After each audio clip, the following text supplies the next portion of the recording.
안녕하세요, 박혜래 작가입니다. 잠깐만, 이거 당신이 이런 식으로 섭외하는구나?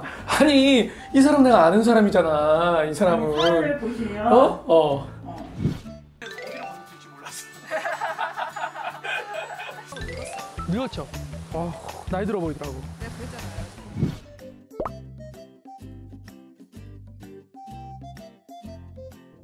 그렇지! 안 죽어. 역시! 절대 안 죽어. 안 죽어, 안 절대 죽어. 저는 윤지영 원장님한테 방아쇠 수지로 진료를 받고 있는데요. 제 주위에 생각보다 방아쇠 수지로 고생하는 분들이 많더라고요. 그래서 궁금한 게 있는데요. 방아쇠 수지가 정확히 어떤 질환이고 어떤 치료 방법이 있는지 속 시원하게 좀 알려주세요.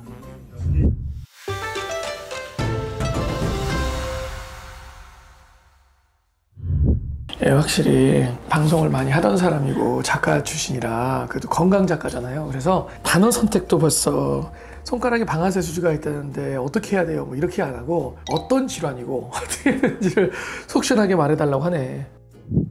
근데 이제 방아쇠 수지라는 거는 이제 뭐냐면 손가락이 이렇게 총 쏠 때처럼 떨컥 거리는 거예요. 그러니까 이게 우리가 손가락이 이렇게 움직이는 게 이게 당연하다고 생각을 하는데 실제로 방아쇠 수지가 있는 사람들을 보면 이게 떨컥거리고 펴질 때 떨컥거려요. 그러니까 이게 힘을 이렇게 딱 주려고 그러면 안 펴져. 그러다가 이제 얘를 힘을 떡 주면 더 떨컥 이렇게 펴져요. 그러니까 스무스하게 펴지질 않아요. 근데 이게 좀 진행이 된 사람들. 근데 이제 그게 진행되기 전에는 이런 데 아프다 그래요.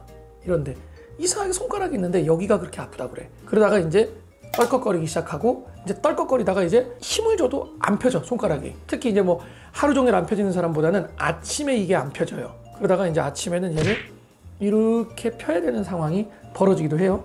물론 이렇게 피지도 않지 무슨 뭐 이게 뭐 끙끙끙끙 이렇게 피겠어요. 그냥 이렇게 해가지고 툭 하면 이게 펴지는 이런 느낌. 그러니까 이제 그만큼 심하다는 소리예요. 근데 이제 이게 왜 생기냐면 우리 손가락을 이렇게 보면 이 손가락이 이렇게 있잖아요. 그러면 손가락을 구부리는 근육 힘줄이지. 그리고 요거를 펴주는 힘줄 이렇게 뒤쪽에 있어요. 그럼 얘가 당겨지게 되면 이렇게 구부러지게 될 거 아니에요. 근데 이제 요거를 안정성을 주는 인대들이 싸고 있는 링이 있어요.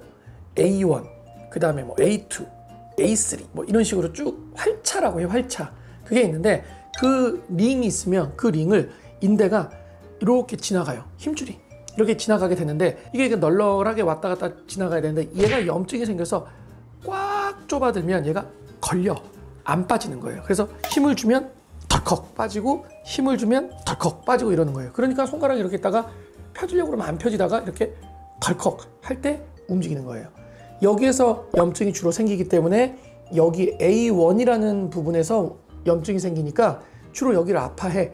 그래서 제가 이제 말씀드리고 싶은 거는 이게 여기가 아플 정도가 되면 증상이 심하지 않은 거야. 그러면 보통 보존적인 치료를 해요.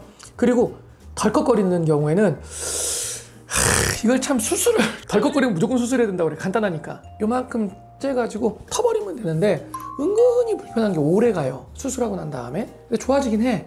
근데 이제 그게 좀 고생을 해. 그래서요 이거를 보통 이제 2단계 덜컥덜컥 거린다 하더라도 저는 보통 수술은 안 해요. 그러니까 처음엔 먼저 약 좀 드셔보시고 온수 이렇게 하라고 그래요. 그러면은 피가 많이 가면서 염증도 줄어들고 그러면서 좀 더 부드러워졌다고 하는데 만약에 그런다 하더라도 계속 불편해. 그러면 이제 그때는 주사도 놔보고 DNA 주사 같은 거 그 다음에 충격파 치료 해보고 좋아져요. 그리고 난 다음에는 이제 수술을 안 해도 되는데 이제 만약에 이게 걸려 이게 안 움직여 그럼 저는 보통 수술하라고 그래요. 이건 되게 심하니까.